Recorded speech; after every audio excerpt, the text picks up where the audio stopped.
Commission qui étudie le projet de loi 69 réformant le secteur de l'énergie, on va de problème en problème. Ça prend énormément de travail pour extirper l'information. On le comprend, c'est parce que c'est l'ancien ministre qui a écrit la version précédente du projet de loi, et là, c'est Hydro-Québec qui a fourni un paquet d'amendements qu'on vient de recevoir en liasse, qui changent complètement le projet de loi. Et souvent, le gouvernement n'a pas l'information, n'a pas les réponses aux questions importantes qu'on pose, notamment sur la privatisation du secteur de l'énergie. Le premier ministre dit « on ne privatise pas Hydro-Québec ». Ce n'est pas ça la question, c'est la privatisation de la vente d'électricité qui est un monopole d'Hydro-Québec. La ministre dit « le PQ avait créé une exception pour la vente d'énergie créée par biomasse ». On a demandé à la ministre « il y en a combien au Québec? » Zéro. Maintenant, on ouvre la porte toute grande aux entreprises privées. Combien il y en avoir? Comment il va en avoir? Pas de réponse. La ministre va-t-elle nous l'admettre aujourd'hui? C'est quoi la réponse? La réponse du premier ministre. Oui. Madame la présidente, le Parti québécois a un problème avec l'électricité. Il y a actuellement 175 milliards de projets chez Hydro-Québec. On attend le projet de loi 69 pour développer. Et qu'est-ce que fait le Parti québécois pendant ce temps-là? Il propose de réduire le prix de l'essence d'1,5 milliard. Donc, le grand défi qu'on a au Québec, c'est d'électriser nos transports. Pour ça, on va avoir besoin de plus d'électricité. Donc, moi, j'invite le Parti québécois, là, je comprends qu'il y a une élection contre Éric Duhaime d'Arthabasca, mais à aider Hydro-Québec, puis des barrages qui n'appartiennent pas à Hydro-Québec, ça existe depuis 1920. Ça fait 100 ans. 100 ans.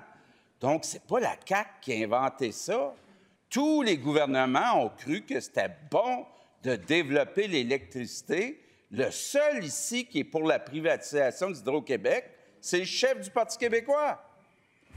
Première complémentaire.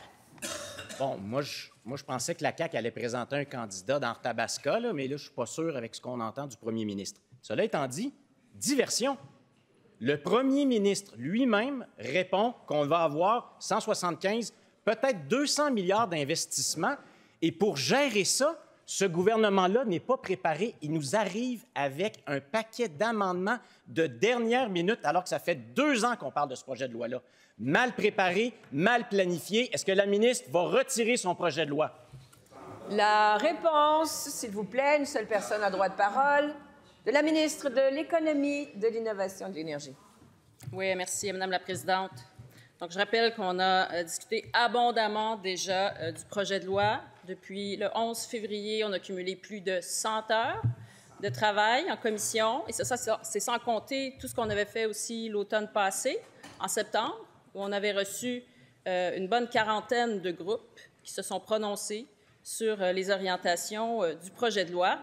Donc, je pense qu'à un moment donné, il faut prendre des décisions. On a une transition énergétique dans laquelle on s'engage. Ce projet de loi-là va nous permettre de s'y engager en changeant la mission d'Hydro-Québec, de la Régie, de la ministre de l'Énergie et du ministre de l'Environnement en y intégrant la notion de transition énergétique. Deuxième complémentaire. Ça sent tellement le bâillon, ces réponses-là. Sur ces 100 heures, combien passer à attendre des réponses qui ne sont jamais venues sur des questions fondamentales? Un autre silence de la ministre, je lui ai demandé hier, qui au Québec appuie les amendements qu'elle a déposés? Bruit de criquet, silence. Zéro. Moi, je lui ai nommé des dizaines et des dizaines de groupes, des industries aux groupes environnementaux, en passant par la PME, qui sortent tous pour dire on n'en veut pas de ce projet de loi-là, qu'il soit retiré, mais surtout pas adopté par Bayon. La réponse de la ministre? Oui, j'en profite pour rappeler que, quoi qu'en dise le Parti québécois, on n'est pas du tout dans une stratégie en lien avec la privatisation. L'autoproduction, le premier ministre le rappelait, ça existait même sous René Lévesque. Donc ça, c'est un fait déjà présent depuis les toutes premières heures. Et pour ce qui est de la permission de vendre à un consommateur, eh bien, c'est le Parti québécois qui a amené cette possibilité-là. Il l'a amené en 2000. Et donc, on s'inscrit dans cette ouverture-là qui a été créée par le Parti québécois.